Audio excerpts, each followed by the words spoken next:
A Toei által 2013-ban készített Kyosogiga elég nagy meglepetés volt. 2 évvel korábban egy pilot rész keretében mutatták be, majd következő évben egy 5 részes sorozat kisebb részletekkel és jelenetekkel igyekezett felkelteni az érdeklődést, hogy az abszurd őrültségnél jóval több lakozik benne egy fulikulihoz hasonlóan.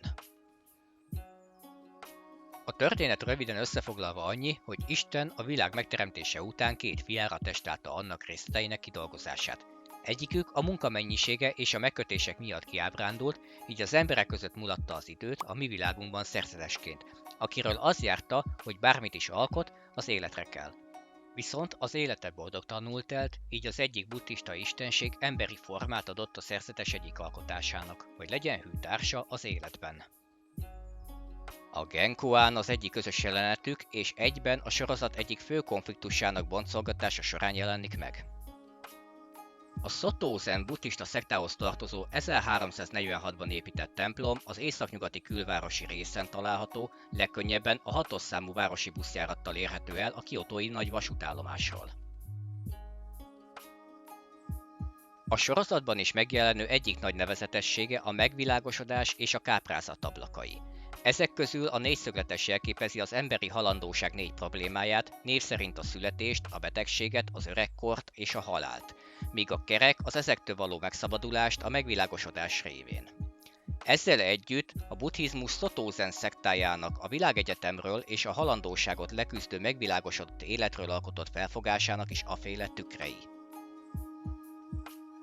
A turisztikai oldalak szívesen ajánlják még más helyszínekkel együtt az őszi látványt, mikor a levelek sárgulnak és vörösödnek. Egy rövid ideig tartó csendes elmélkedést szoktak javasolni mellé. Aki fogékony az ilyesmire, annak kifejezetten reggel ajánlom látogatásra.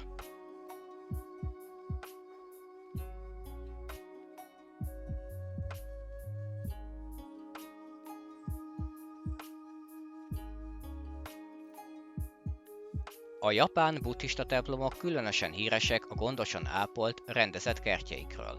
A teknős és darvas kertekhez hasonlót más templomokban is találhattok, lévén ezek a hosszú életnek esetleges szimbólumai. Az itteni kisebbi kertben a növényzetből a teknős alakja rajzolódik ki, viszont a daru gyanúsan nem található. Ez egy helyi tréfának is teret adott, amely során megkérdezik, hogy látod-e a darut a kertben, a látogató pedig keresi azt, ami nincs is ott.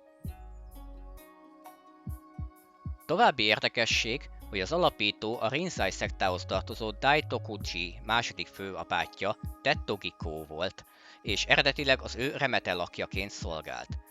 A legenda szerint álmában egy gyermek alakjában jelent meg egy sárkány, ami a templom nyugati felére vezette. Itt egy kutatásot, a Chigoit, avagy a gyermekek kútját, amely később egy környéken kitört éhezés során számos életet mentett meg.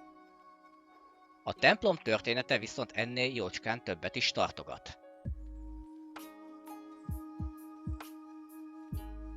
A templom csarnok plafonján véres kéz- és lábnyomok találhatóak. A Fushimi Momoyama várkastély 1600-as ostrománál Tori Mototada és Ishida Mitsunari csaptak össze, előbbit Tokugawa Ieyasu bízta meg a védelemmel. A vár noha 10 napig az intenzív ostromnak ellenállt, az egyik torony felégetésével tarthatatlanná vált, és Tori a megmaradt erőivel kénytelen volt rituális öngyilkosságot végrehajtani. Tori célja mindenképp az ellenség feltartóztatása volt, amíg nagyura keleten összeszervezi a vazallusainak erőit. Miután Tokugawa legyőzte ellenfeleit, és sógun lett, a vérfoltos padlót felszedette, és deszkáit 3 buddhista templom közt osztotta szét. A Hosenin, a Yugenin és a Genkoan.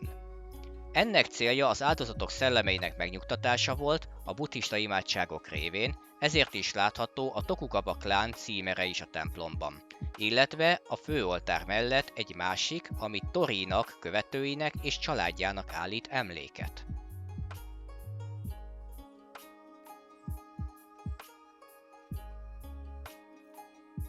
A templomot 1694-ben újították fel, mikor Ishikawa prefektúrából egy zen szerzetes, Manzan Dohaku nem csak az épület együttesnek adott új életet, hanem a Szotó szektának is. A templom ekkor került át a Rinzai szektától a mostani iskolához. A főcsarnokot, ahol az ablakok is találhatóak, egy Kagai ács építette, és ma Shakyamuni Buddhának és 2 tanítványának, egy Manzanról készült fametszetnek, valamint a Reishi Kannon Bosatsunak, az együttérzés istennőjének ad otthont.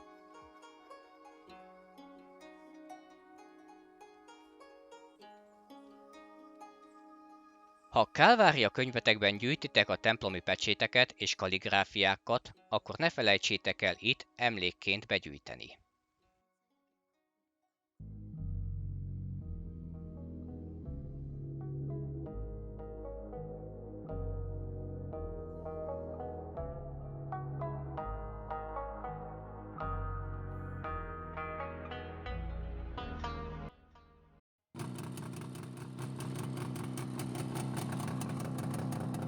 Mondd csak, lesz még ennek folytatása?